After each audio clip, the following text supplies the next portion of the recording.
PSG, on va se casser la voix. Salut à tous les frérots, j'espère que vous allez bien, bienvenue sur la chaîne MTO Foot. Aujourd'hui, on plonge dans l'actualité brûlante du Mercato et là il y a une info qui vient de tomber et personne ne s'y attendait, même moi. J'ai été choqué, j'ai été surpris, c'est très surprenant et j'espère sincèrement que ça va se conclure parce que c'est un très très bon joueur, Jadon Sancho. On va regarder déjà l'info qui est sortie, on va regarder plusieurs sites ensemble pour voir les stats du joueur. J'espère que la vidéo va vous plaire. Bon visionnage les potes. Avant que la vidéo commence, n'oubliez pas l'abonnement, le petit like, le petit commentaire pour le référencement et n'hésitez pas à partager les potes. Partons sur l'info et je suis choqué, je m'y attendais pas du tout parce que c'est un joueur qui me plaît vraiment. On voit, c'est Santi Aouna qui a sorti cette info tout à l'heure et là c'est surprenant et c'est choquant. Alors c'est Santi Aouna qui a sorti cette info. Le PSG a formulé une proposition contractuelle à Jadon Sancho.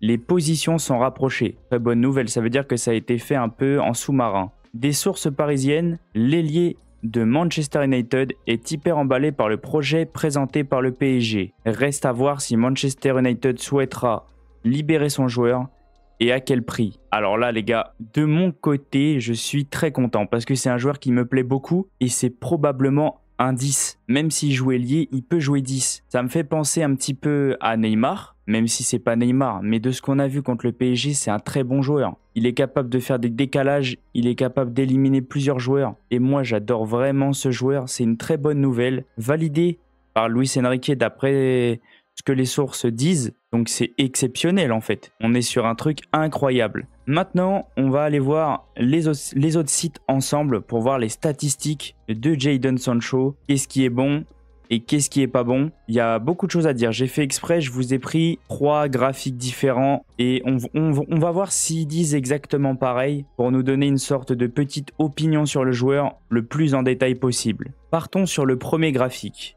Et on va voir qu'il y a des choses qui sont dans le vert, mais comme chaque joueur, il y a des choses qui sont dans le rouge. Alors, concernant tout ce qui est les passes, etc., la création, c'est un très bon joueur. On le voit, il est beaucoup dans le vert.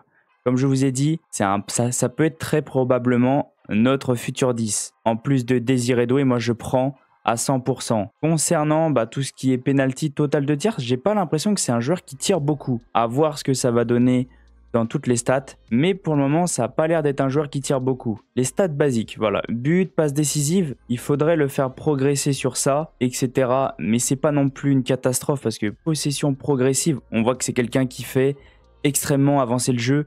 On l'a vu contre Paris avec Dortmund, c'était extrêmement compliqué à le tenir. Nuno Mendes, il a vécu un match catastrophique. Il l'a mis dans sa poche très rapidement. Comme on peut voir, c'est quand même des belles stats. J'ai la sensation qu'il peut encore mieux faire dans tout ce qui est frappe, etc. Il y a des choses à travailler. J'ai la sensation, pas autant que Dembélé, mais il peut quand même clairement progresser. Tir, coup franc, voilà. C'est léger quand même. Il a des bonnes qualités, hein, on le sait. Mais pour moi, il peut quand même progresser. Total de tir, on voit que c'est quand même serré. Mais par contre, ça a l'air de cadrer. Sur chaque frappe, il a l'air quand même d'être assez un but, un tir. Ça a l'air d'être quand même précis ce qu'il fait. Il tire pas beaucoup, mais quand il tire, ça a l'air d'être souvent au fond. Après, à voir ce que ça va donner. Là, il est dans le vert, passe réussie. En fait, c'est ça que j'aime beaucoup, moi. C'est tout ce qui est création de jeu, progression de jeu. Parce que, comme on a dit sur les autres vidéos, notre équipe a du mal à progresser vraiment. À part Vitinha, et encore, c'est parce qu'Enrique l'a un petit peu relancé et lui a fait comprendre qu'il fallait qu'il joue vers l'avant. Mais moi, j'ai l'impression que le PSG aime beaucoup jouer vers l'arrière.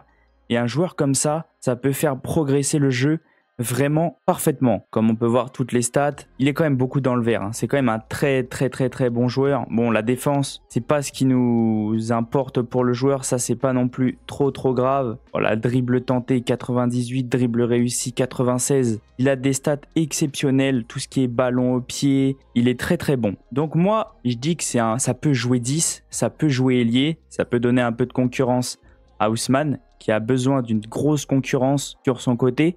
Parce qu'il a personne, mais il peut aussi être décalé en 10. Et ça, je pense que Enrique le valide à 100% parce que lui, il aime les joueurs polyvalents qui sont capables de jouer à plusieurs postes. Donc moi, Jadon Sancho, ça me plaît énormément. Passons au deuxième site.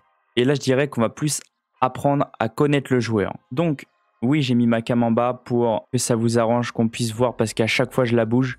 Alors, Jadon Sancho mesure 1m80 à 24 ans, né le 25 mars 2000. Le pied préféré, il est droitier. C'est un Anglais, valeur marchande 35 millions, mais on sait que ça va être au minimum 50-60 millions. Il peut jouer, bon, MG, AD, AT, mais moi je le verrais vraiment en faux numéro 9 aussi en tant que 10. Il peut créer le jeu. Et moi je pense que Luis Enrique peut créer un nouveau poste à ce joueur. Il l'a fait sur plusieurs joueurs. Vitinha, il l'a reculé et il va clairement mieux. Toucher de ballon, comme on voit, ça va.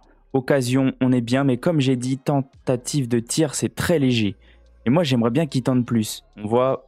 C'est à peu près les mêmes stats sur chaque site, mais comme ça au moins on peut voir un petit peu ce que le joueur vaut clairement. Il a joué quand même dans des belles équipes, hein, on le sait, Manchester United. Il a eu un peu plus de mal avec Manchester, mais quand il est parti à Dortmund, déjà sa première saison était incroyable.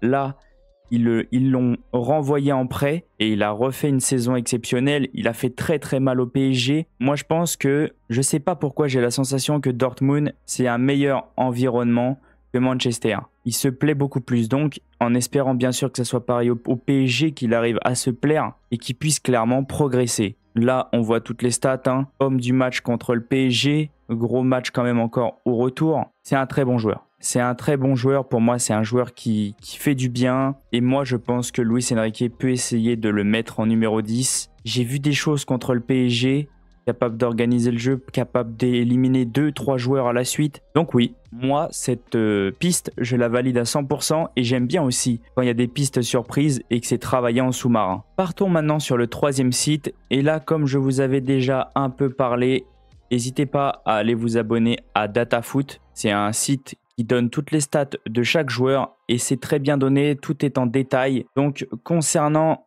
Sancho, j'ai fait un petit zoom, hein, bien sûr, c'est pas trop grave si on voit pas sa tête. On voit dribble réussi, c'est quelqu'un qui dribble beaucoup. Ballon récupéré, c'est quand même un joueur qui a l'air de récupérer pas mal de ballons aussi. Occasion créée, mais par contre, but marqué, on voit que c'est un joueur qui marque très peu. Oui, il marque, c'est je dirais presque 100% de réussite, mais il tire très peu. Donc pour moi, c'est un joueur qui doit un peu plus se lâcher encore plus devant le but.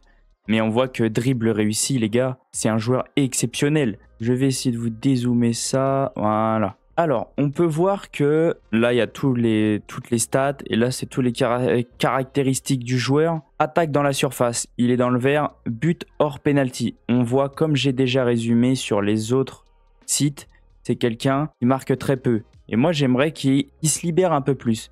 Passe offensive. Voilà pourquoi je le veux en numéro 10. Course progressive. Vous voyez ?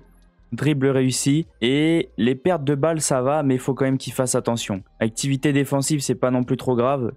Mais bon, Luis Enrique va réclamer quand même des efforts défensifs. Donc pour moi, ce joueur-là, je le valide à 100%, les gars. Pour moi, il a 24 ans, donc ça veut dire que c'est encore un jeune. Il peut encore exploser. On est toujours dans la philosophie que le club recherche. La jeunesse, le talent, le futur. Donc pourquoi pas. Moi, je dis oui. C'est un joueur déjà que j'avais dit que j'aimerais bien voir au PSG, vu ce qu'il a proposé déjà contre nous, et de voir l'info sortie, les rumeurs qui sortent sur le joueur. Moi, ça me plaît à 100%. N'hésitez pas, vous, à me dire ce que vous pensez du joueur. Mais moi, j'ai la sensation que ça peut faire du bien au PSG. C'est un joueur qui crée, peut-être, je dirais pas autant que Neymar, mais peut-être la suite de Neymar, à voir ce que ça va donner. Donnez-moi vos avis dans les commentaires, je viendrai vous répondre. Je vais vous laisser sur cette fin de vidéo, j'espère que ça vous aura plu. Tous les détails et les statistiques du joueur que je vous ai donné. En tout cas, j'espère que ça va se conclure. Et je vais vous laisser sur cette fin de vidéo et je vous dis à la prochaine. Ciao les potes. N'hésitez pas à aller voir les 2 vidéos qui s'affichent sur le côté. Ça peut vous intéresser et ça fait toujours plaisir. Pour toi Paris, on va se casser la voix.